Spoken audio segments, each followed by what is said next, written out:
is Jacob Sanford. I am a library technician at the main branch, primarily in the Innovation Lab here at the main library. However, you can find me in other places of the library as well. So I'm not limited to just the Innovation Lab. So I hope everyone is doing well and staying safe while at home.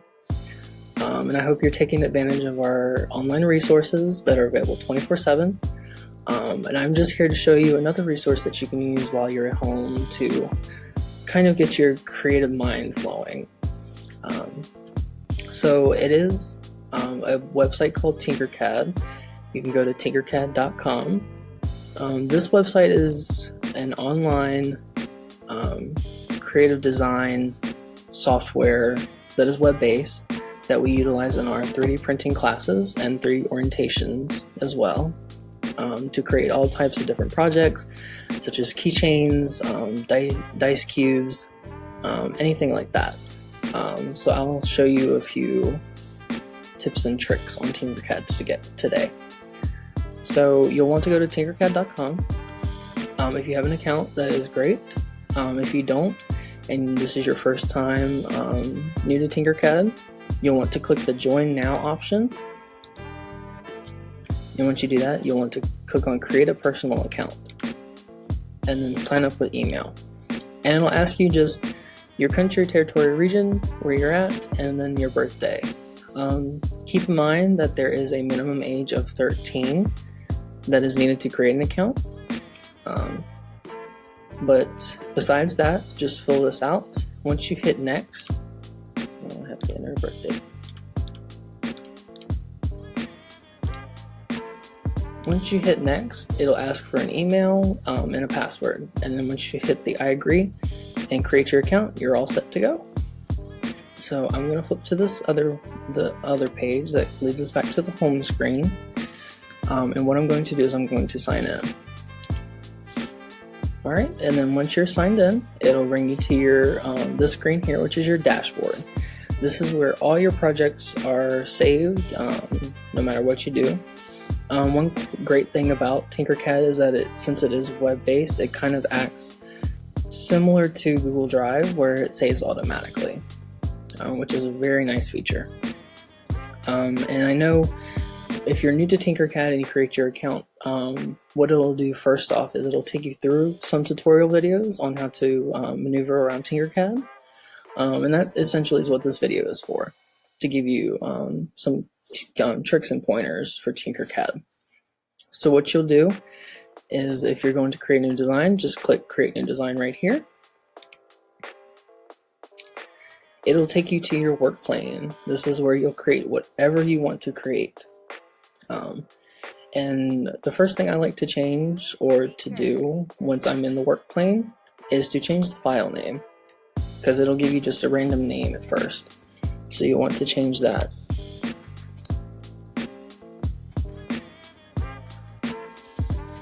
Alright, and then once you change that, I'm going to show you some things on the work plane. So over in basic, over in the shapes area, there's a drop down menu, but we're going to stay in basic shapes for now. Once you click and drag, like I did, a shape onto the work plane, you'll notice that these tools up here highlight or pop up. These over here, this whole bar right here is your navigation bar. So this side over here is for your copy, your paste options. Duplicate and repeat is just copy paste, but in one click. So if I were to just click on that, and then it doesn't look like it did anything at first. However, once you click on the shape and then drag however which direction, you'll notice it comes into two shapes. And then right next to that is your trash or delete icon. So you can click that to delete it. And say, I didn't want to delete that. Well, lucky for you, there's undo and redo buttons, which is the best thing on earth. Once you do that, you undo, redo, you're back to square one. Or not necessarily square one, but you're back to where you want it to be. So further over on the navigation bar requires multiple shapes. So this is why we have two shapes now. So I'm going to click and drag over both shapes. That's how you select multiple shapes at once. You'll notice over here these icons pop up now. So this right here is your group icon.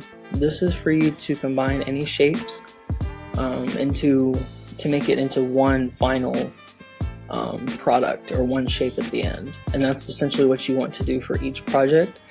Is at the end, is if you've made something and it's going to be one shape, it's not multiple parts in play, then that's what you'll want to do. You'll want to make it one shape. And right next to it is the ungroup icon, and that ungroups your projects, the shapes for you. So say I had this square here, let me drag a cylinder on here, and I have the cylinder way over here, and I wanted these two shapes to be aligned. Well, Tinkercad has a tool for that. So you click and drag over the two shapes that you want to align, and then go right over here to your align tool. Click that. You'll notice these circles around the shape pop up, and however you want to align them, whether it's this way, or if I want to undo that, or it's this way, however you want to do it, there's multiple options there for you to choose. And say I wanted to mirror an object, so I'm going to group these together. You can just click the mirror icon. Once you click that, you'll have three arrows that pop up around the shape right now, and this will tell you the direction that they're going to flip. So if you click that, it's not going to be much because it's just flipping this way, but if you do this way, it flips it to this side. So that helps you out in mirroring. So you can do that. Come back over here. This cube right here is for you to maneuver around the work plane.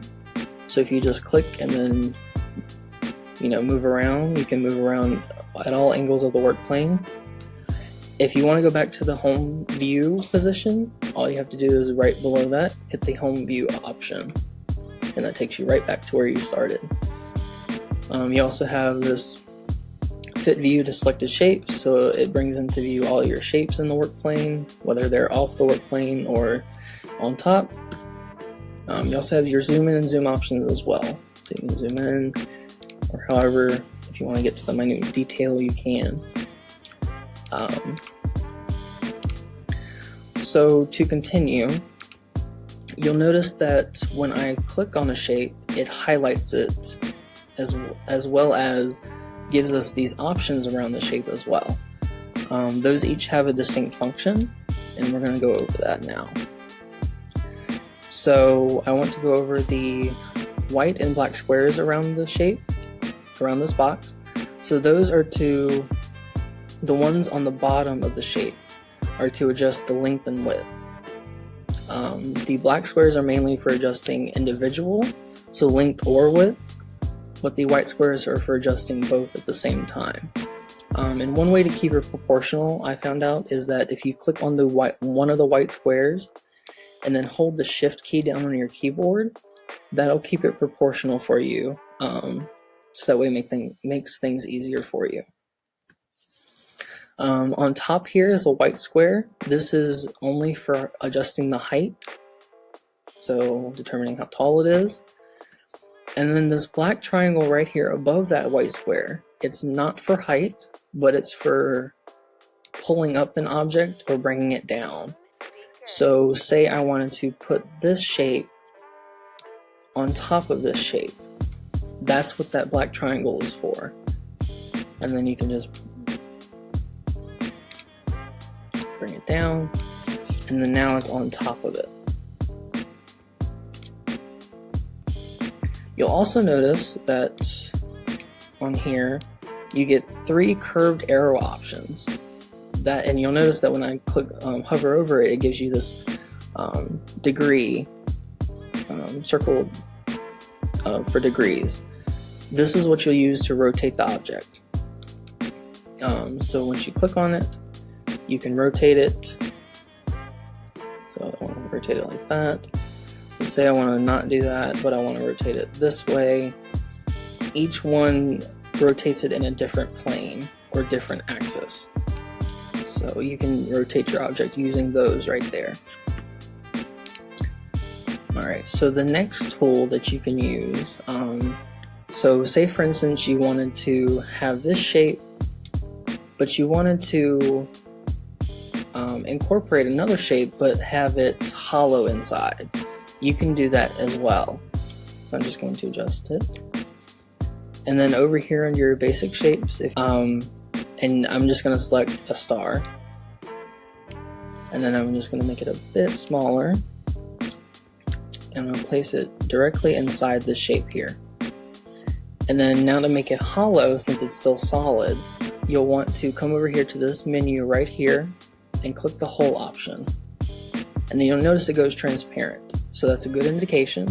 So to really see the final end product, you want to click and drag over both shapes and then click the group icon. And then there's your final product. So as you can see, it's hollow inside and you can see right through it. And besides the basic shapes menu over here, it has a drop down menu. So when you drop down, it has all these other categories such as text and numbers. If you go under shape generators, there's different countries and states that are available to use, and all different kinds of things.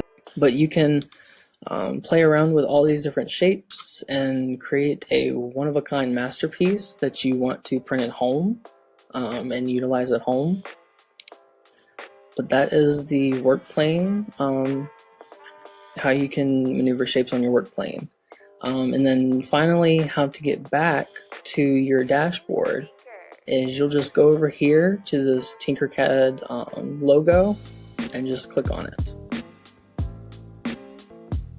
And it'll take you right back to your dashboard so you can see all your projects again. And notice it pops up right here.